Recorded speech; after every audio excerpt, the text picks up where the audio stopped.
The more I think about this whole vegan gains and Jasmine wolfdog story, the more I think we got it so wrong. What are you gonna do? Lucy's here. Like, it happened, you know? So, Jasmine, are you saying by your logic that I'm actually right when I consumed a little bit of cheese that was on the top of the bread of my sandwich when I ordered it a few months ago, and I knew if I had sent it back that it was destined for the trash, and I didn't want to waste the food, and I just said, oh, it's here, what can you do? I mean, Charles, do you really think that your decision to not send back cheese bread at a restaurant is 100% transferable, 100% equivalent to the decision to not send back a wolf dog puppy to a breeder in Europe unwanted? Do you really think those things are the same? Vegan Cheetah always wins and comes out on top because I'm in this for the entertainment factor alone. I really don't give a fuck about vegan gains. I don't give a fuck about his dog. I don't give a fuck if he has raw meat in his fridge. I really don't give a shit. I don't. You know, I think we get so caught up in this whole response video game, this whole YouTube chess match, that we forget that these things are not always just talking points. And frankly, I think it's worth approaching it like it's not entertainment. Like there's something deeper there. Like there's something bigger there to talk about. I think it's been a hard year for Jasmine. She's made two significant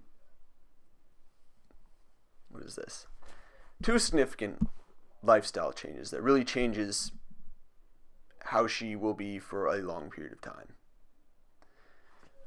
Marrying Richard, deciding to move from Belgium to Canada. Even if you're only doing one of those, big deal. She's doing both, and she pretty much did them at the same time. Not only that, but once she moved to Canada, she met a man who, in his condition as of recent, he's dealing with serious personal issues. He really is not in any way to be helping someone adjust to a new scenario. And I think if you've kind of followed their relationship relatively closely, it's been made pretty clear that she does not get along with Richard's family. So she has a somewhat emotionally absent husband, a family that she doesn't get along with, and she's moved to a place that she doesn't really know anyone. That is a really, really hard situation for someone to enter into. So she gets this idea in her head that things might be better if she had a companion animal. It's not that big of a stretch. It happens a lot. Hashtag fur parent. Even within veganism. 6 hours ago, somebody says, you cannot feed a wolf dog a vegan diet. You will kill her. I have a wolf dog. You have been hanging out with someone that has a cat that I know is from a breeder, and you're not calling that person out. I mean, Charles, you wonder why people haven't talked about this? Maybe it's because this is not that different from what a lot of vegans do. Because of that, there aren't a lot of people that are just going to come in guns blazing on this story. Because they know that their situation isn't that different. It happens.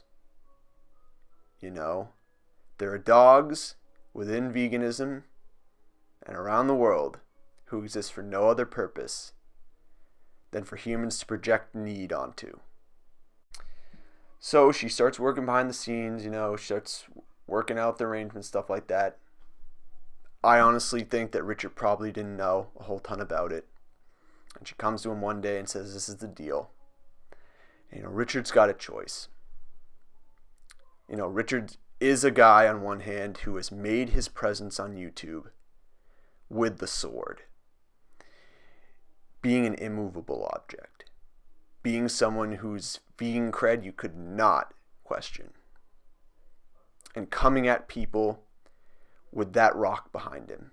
And he's got to know that having a wolf dog, reality that if they go by the breeder's prescription, he's going to have to eat meat. That's going to be a hit to who he is, to his character on YouTube. But he goes along with it. Because I do think he loves this girl. one thing that me and Richard connect on is in one video where he talked about Jasmine, he talked about an episode of The Simpsons, something having to do with Bart Simpson. Bart goes to a fortune teller, and the seer basically tells him that he's going to meet the love of his life at a really old age, and that's just how it's going to go. And that Richard thought he was going to be that person. I'm someone who honestly thought I was going to be that person too, in a really weird way.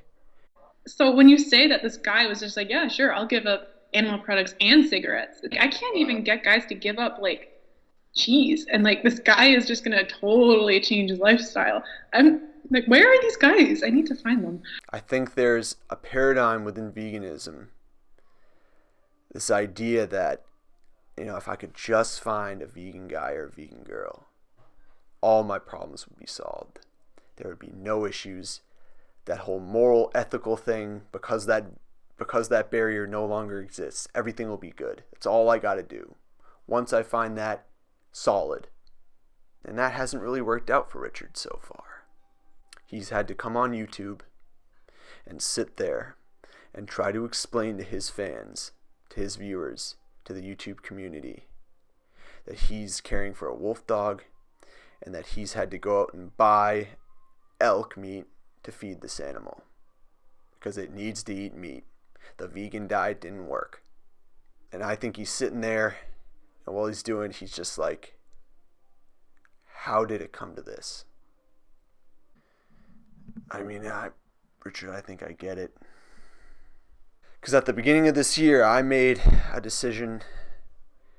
There's a girl that I knew from a long time ago, who I actually met at the zoo. And for whatever reason, it's been 5 years, something like that, anyway, 4 or 5 years. Haven't forgot her. I even thought about her when I was with my last girlfriend. But yeah, this chick left a mark on me that never went away. So I was like, you know what? It's time. It's time to see if there's something there one last time. And I knew where she was on Instagram. We started talking a little bit through direct message. When the Super Bowl came on, when the Patriots were down, I told myself, if they come back and win, I'm gonna ask this girl for a number. I'm gonna make another step. And they won, so I asked her for a number, and we've talked on the phone a little bit. But I really, really like this girl. She has a lot of animals. And I'm sitting there and I'm listening to her talk about her horses and how she imagines this life with a barn and a stable and dogs and cats. And I'm just like,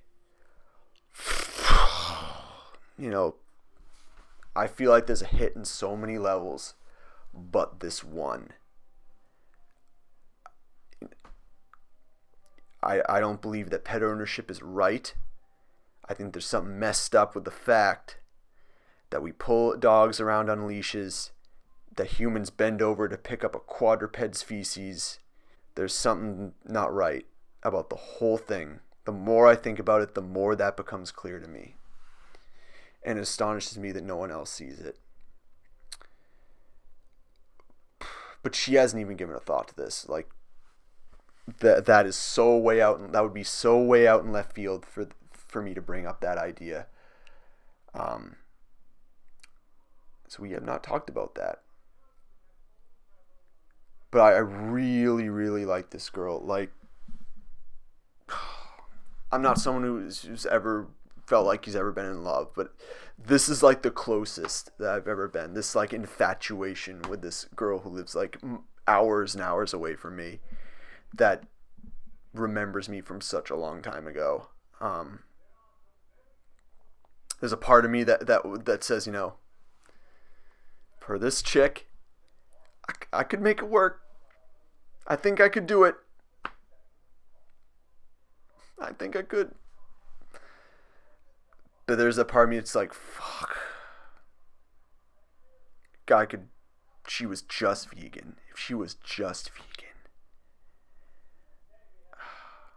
And it's weird because a year ago, this problem wouldn't even exist. Across the board, all boxes would be checked. This would not even be, there would be zero tension on this point. This would be business as usual. I would probably have loved it. Like, the best case scenario that I can imagine for myself is finding someone who will just agree to not keep animal products in the house. And if they want to eat animal products, they just have to do it. I am really surprised to hear you say that. You know, I feel for Richard on that one. You know, I'm just this vegan guy trying to get at this non-vegan girl. And I'm watching Richard, who has to face what in his mind was the perfect vegan girl. The one who was supposed to save him from being Bart Simpson. And she's talking about wolf dogs and European breeders and look out, it's coming.